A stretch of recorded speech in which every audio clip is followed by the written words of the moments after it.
Welcome to this DaVinci Resolve Fusion node breakdown. Today's node is the uVolume node. So we're going to jump into Fusion, and we got a dome light merge and a render setup, and we're going to bring in a uVolume. So shift space, uVolume. And I'm going to go ahead and select a VDB file. Now, additionally, on our volume node, we have the ability to come up here and select our file name. So we can just hit browse and find a VDB file.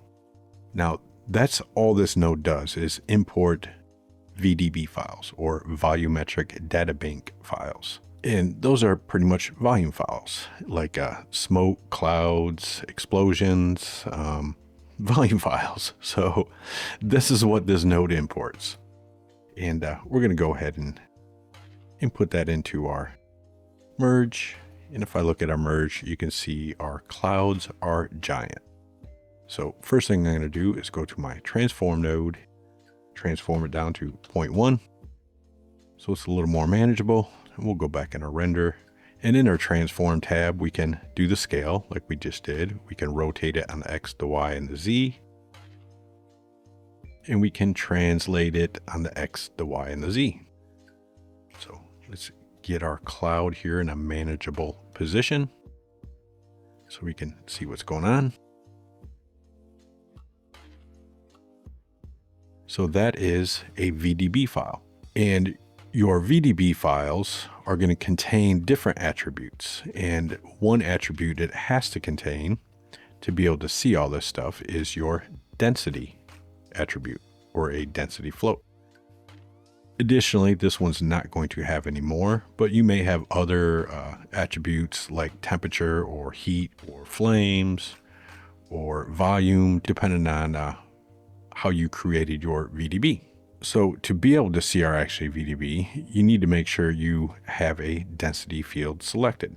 So in this, we only have the density attribute, so we're going to select that. Underneath, we can scale that density up or down.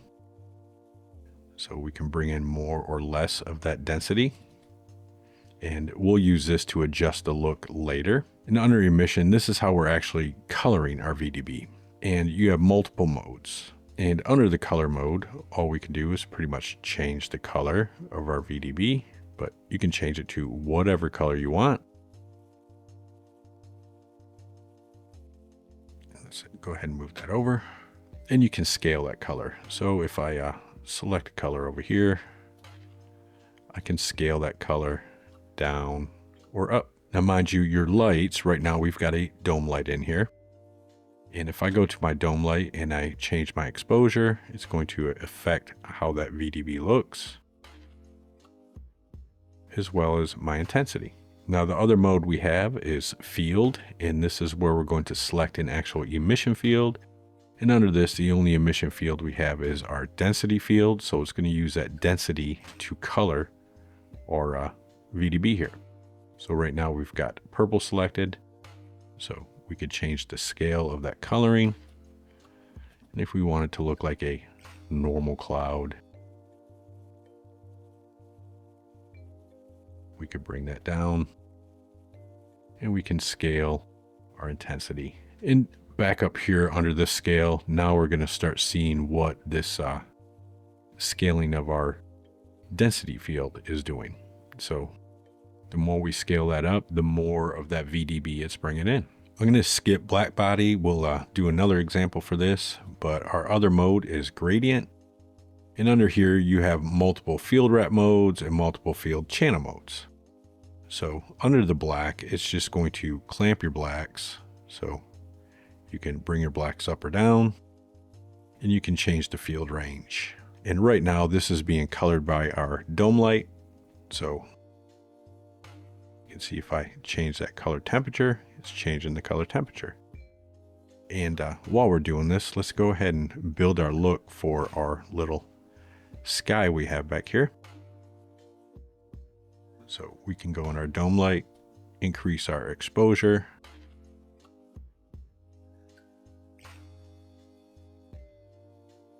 Go back up to our volume, and we can start playing with these.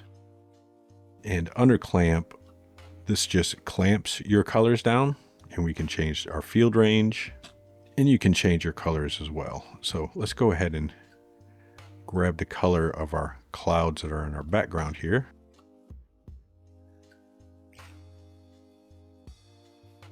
And we'll find a light point.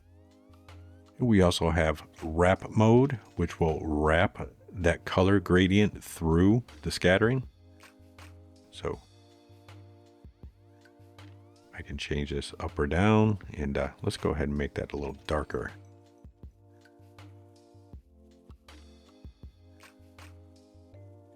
And we also have mirror, which just mirrors instead of wraps. Now under your field channels, you're basically picking what channel of a field we're using for color. And for this, it really doesn't matter whether you use red, green, or blue. If you use none, it's going to be none, but your red, green, and blue are all going to operate pretty much the same. Now, to really be able to get our clouds looking correctly, we're going to need more than just one light. Right now, we're just using the dome light, so we could bring in a U distant light, plug that in, and let's go ahead and change our color so we can dial this in. So I'm just going to change it to red for right now, and we'll up our exposure. And go here and change the direction of our light. So let's get it shining from the top. And then we can go in here and change our color back to white.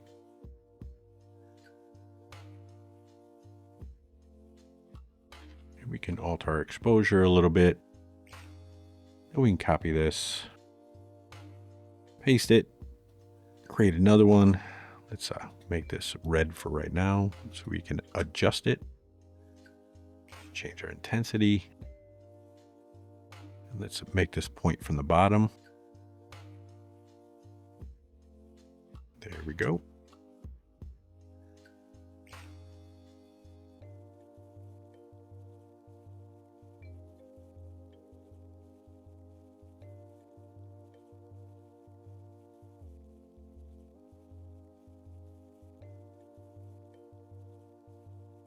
We can change our intensity, and this is how you would get different looks. So if we wanted kind of a sundown look, we could add another distant light.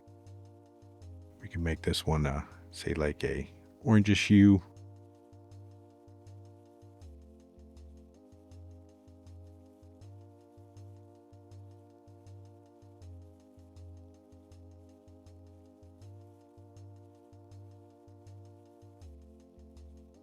So we can add some pinks and oranges and make our cloud look the way we want it to look.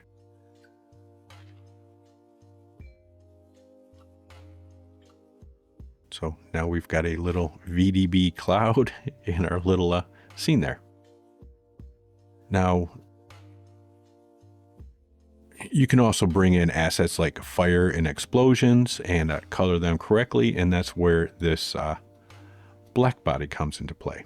So instead of switching out here, there's a little glitch. So if I go ahead and try to add another one, it'll be there, but sometimes it'll disappear. So sometimes it's best just to delete this, add a new uVolume, and go ahead and select. And we're going to input that so we don't have to worry about that glitch. And let's go and see how giant our VDB is here. And let's change this to 0.1, and we'll rotate -90 to get our little ground explosion correct. And let's shut our sky off for right now. And let's get our ground explosion in our scene.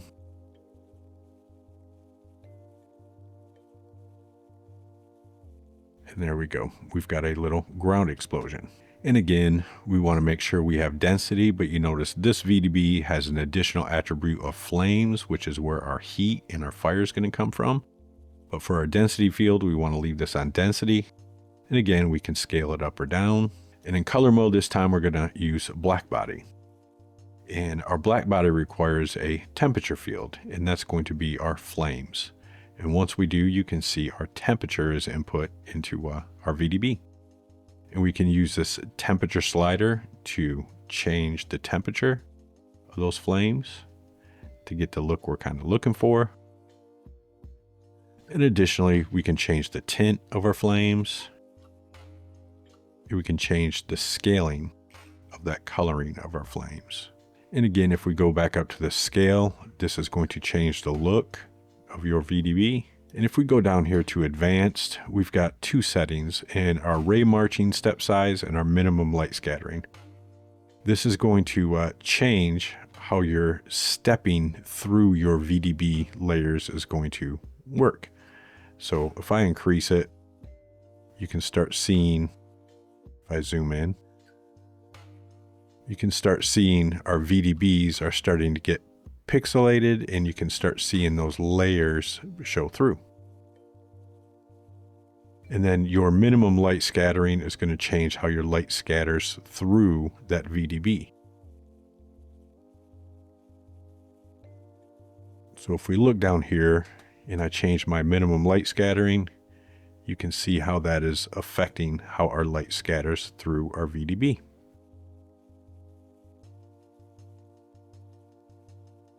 And as far as lighting or comping goes, it's just going to be a matter of getting your coloring correctly. So let's say we go ahead and change our HDRI to, we'll try this one.